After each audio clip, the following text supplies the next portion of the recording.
Good morning and welcome to Saturday Kitchen. We've got an explosive I've got it. of recipes on Let's go and visit Harlech Castle. No, mate.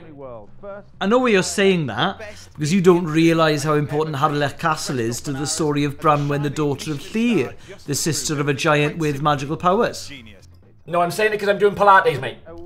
Yeah, but would you want to go if I told you about the 4 branches of the Mabinogi, stories that were set in Wales during a mythical medieval time of monsters and magic?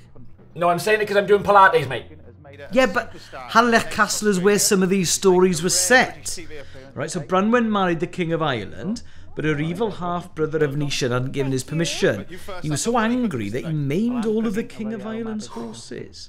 Even though the King of Ireland forgave Branwen because it was her evil half-brother's fault, and Branwen's good brother gave him a magic cauldron that could bring people back to life. A magic cauldron? The people of Ireland demanded that Branwen was punished, so she was sent to work in a kitchen for 3 years where she befriended a starling and trained it to fly to Wales with a message asking her good brother to assemble an army.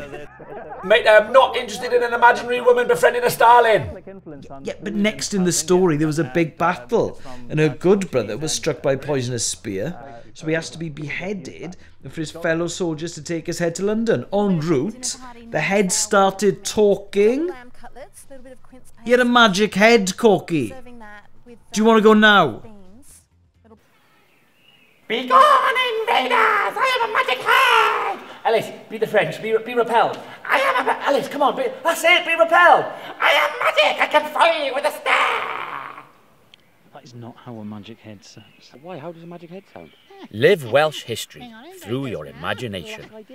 Visit cadw.wales.gov.uk to find an amazing site near you.